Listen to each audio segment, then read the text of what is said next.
Our theme verse is right here. Our theme verse comes out of 2 Corinthians chapter 2. This is from the Message, and it says, "You remember, friends, that when I first came to you, I didn't try to impress you with polished speeches and the latest philosophy.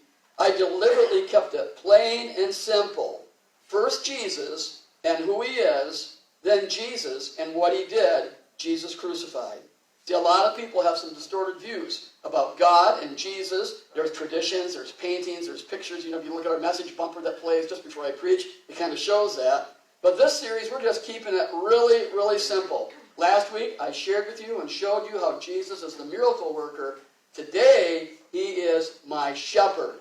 It says in John 10:10, and this is kind of where the name Better Life Church comes out of. It says in John 10:10, "The thief comes only to steal and kill and destroy, but I have come that you might have life and have it to the full," or that word is abundant or better. I am the good shepherd. And that was Jesus' favorite description of himself as a shepherd and the church as a flock. I mean, the church is often referred to as a fellowship, a body, the bride. But today we're going to look at it as the flock that Jesus is shepherding. In fact, it says in Psalm 100, verse 3, "Know that the Lord is God. It is he who made us, and we are his. We are his people, the sheep of his pasture." Now, the closest English word that we have to shepherd is the word pastor.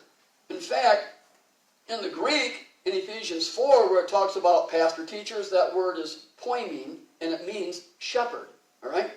And so Jesus is mine, yours, our pastor. Everybody needs a pastor in their life. I am humbled to be your pastor here at Better Life Church and privileged to serve in that way. It is a great privilege. I take it very, very seriously. It's what God's call in my life, which you'll see in a little bit. I'll share a little bit about that. Now, I have a pastor, okay? My pastor, and he was not my pastor growing up, okay? But this man has become my pastor. I met Pastor Lou Vandermeer 27 years ago as I was moving back to Michigan from Iowa from pastoring an existing church to get into the world of church planting. I met Pastor Lou Vandermeer. We had ideas that were in common, and he is my pastor.